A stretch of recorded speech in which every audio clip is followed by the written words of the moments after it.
E aí, gente, tudo bem com vocês? Comigo tudo bem. E vamos seguindo essa semana, refazendo os passos do nosso professor de simbologia Robert Landon para recebermos agora o livro Origem, que vai ser lançado neste mês de outubro. E hoje chegou a vez de O Código da Vinci. E a primeira coisa que eu tenho para falar para vocês é que se trata de um best-seller estrondoso com mais de 80 milhões de livros vendidos em todo o mundo. Alguns sites o apontam já no top 10 dos livros mais vendidos de toda a história. É provavelmente a obra-prima de Dan Brown, o seu livro mais polêmico e talvez por isso o de maior sucesso. Isso porque ele trata de questões, dúvidas e possibilidades que poderiam mudar e muito a visão que nós temos hoje do cristianismo. Isto, obviamente, causou alguns problemas, alguns processos. Li que em alguns países a adaptação cinematográfica foi proibida e coisas desse tipo. Fazer resenha dos livros do Dan Brown sem dar spoiler é sempre muito difícil. A minha intenção sempre será apresentar a trama principal e estimular o interesse pela leitura da obra. Além do mais, se tratando de O Código da Vinci hoje, dificilmente um leitor nunca tem ouvido falar do que se trata. Vamos logo então entrar nessa história para esse vídeo não ficar tão longo. O Código da Vinci se inicia de maneira bem similar a Anjos e Demônios, com um assassinato.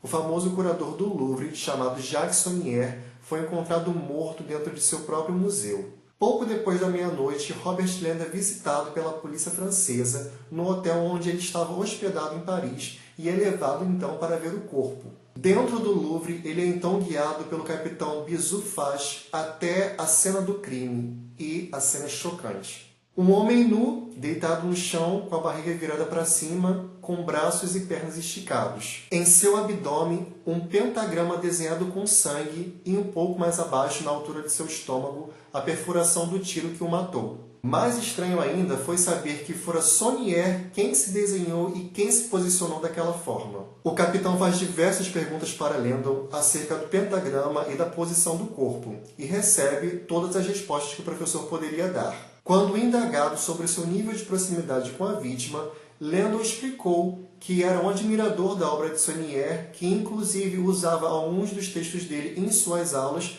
porém nunca o conhecera pessoalmente. Contou que eles tinham marcado de se encontrar depois da palestra que Landon iria apresentar à noite, que afinal era o motivo do professor americano estar em Paris. Mas contou também que Jacques Sonnier não compareceu ao encontro. O capitão revela no chão, ao lado do corpo, um enigma escrito por Sonnier com caneta de luz negra e tenta arrancar de Landon alguma pista do que significava aquilo. O capitão também pergunta a Landon o que ele faria se estivesse no lugar da vítima, se tivesse sido baleado, mas ainda tivesse tempo para deixar uma mensagem antes de morrer. E o professor responde que provavelmente deixaria uma mensagem tentando identificar o seu assassino. E é quando se aproxima deles a criptógrafa de feições meigas e de olhos decididos, Sophie Neveu. Ela traz um celular para Robert com, aparentemente, uma mensagem de um amigo dele dos Estados Unidos. Landon pega o celular e se afasta para ouvir a mensagem. Enquanto isso, Sophie explica para o capitão qual foi o resultado da criptografia que tinha recebido as imagens daquele enigma mais cedo. Ela diz para o capitão que é apenas uma brincadeira com números e que não quer dizer nada demais. Depois, ela vai embora. Landon parecia abatido com a mensagem e fala com o capitão que precisava ir ao banheiro, e assim ele o faz. Chegando lá, ele encontra Sophie. A mensagem era falsa. Sophie mesmo que mandou uma mensagem para ele, avisando que ele corria perigo e que era para ele se encontrar com ela no banheiro no fim do corredor. Ela então lhe conta que ele é o suspeito número 1 da morte de Jacques Sonnier. Primeiro porque ele estava marcado de se encontrar com Sonnier no horário da morte dele. E segundo porque Jacques Sonnier tinha deixado mais uma frase escrita com a caneta de luz negra no chão. Só que o capitão tinha apagado essa mensagem antes de levar o Landon na cena do crime. E essa mensagem dizia: PS, encontre Robert Landon. E então ela diz que o capitão Bizou não lhe trouxera ao Louvre para ele dar a opinião dele de simbologista a respeito do assassinato, mas sim porque ele o via como suspeito número 1 do assassinato de Jacques Sonnier e queria tentar de alguma forma fazer com que ele se incriminasse. Ela conta para ele que ele está sendo monitorado através de um dispositivo de GPS que que colocaram na roupa dele sem que ele percebesse. Por fim, ela conta que acredita na inocência dele e que aquela mensagem PS, encontre Robert Landon, não seria para ele, mas sim para ela. Então ela revela que quando criança, Jacques Saunier a chamava de Princesa Sophie, PS Princesa Sophie. Jacques Saunier era avô de Sophie Neveu. Landon ficou perdido com aquilo, não conseguia acreditar que poderia sair dali preso. E sendo preso, talvez pudesse ficar detido durante semanas até finalmente ser julgado.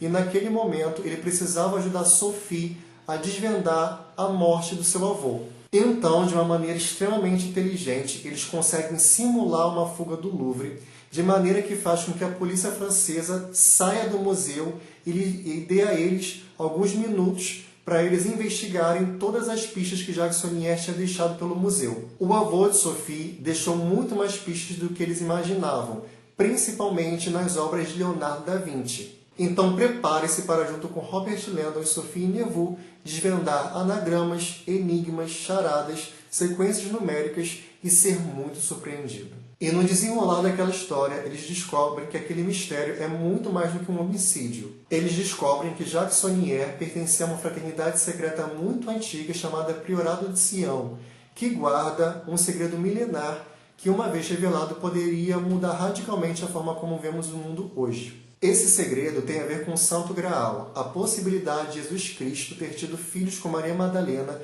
e ter descendentes vivos até hoje. E esse é o motivo de ser um livro tão polêmico e por vezes tão odiado. Landon e Sophie terão então uma corrida contra o tempo buscando resposta para perguntas muito mais complexas do que eles poderiam imaginar. Fugindo da polícia francesa e fugindo também daqueles que parecem estar caçando os membros do Priorado de Sião. E como termina essa história, vocês só saberão quando lerem o Código da Vinci. Livreiros, hoje eu vou dizer para quem vocês não devem indicar esse livro. Se vocês têm um cliente que é cristão, que leva a fé a sério e que você percebe que ele pode se sentir ofendido com esse livro, obviamente não indique. Eu, por exemplo, sou cristão e vejo o Código da Vinci pelo que ele é, uma obra fictícia e não um documento. Acontece que no livro também existem fatos históricos e não é difícil, às vezes, de você se pegar em dúvida entre o que é fato e o que é coisa da cabeça do Dan. Então, eu entendo a polêmica, eu entendo a confusão. Fé é uma coisa muito importante e muito pessoal. E às vezes você plantar dúvida no coração da pessoa acerca daquilo que ela acredita, não vale a pena. A beleza de O Código da Vinci, ao meu ver, são as possibilidades. Ainda que eu não acredite na realidade religiosa construída no livro, eu gosto do e se? E se fosse? E se acontecesse? Essas possibilidades me prenderam e me fascinaram como leitor. Tudo isso, claro, criado pela mente talentosa do Dan Brown. As características desse livro que afastam algumas pessoas são as mesmas que atraem muitas outras. E para essas, vocês podem indicar com todo prazer a leitura de O Código da Vinci. Então é isso, gente. Espero que vocês tenham gostado de mais esse vídeo e que tenham se interessado em ler este livro. E não se esqueçam de se inscreverem no canal, de curtir o vídeo e de deixar a opinião de vocês, elogio ou crítica, nos comentários aqui embaixo. Então é isso. Um beijo no coração de todos e nos vemos no próximo vídeo. Valeu!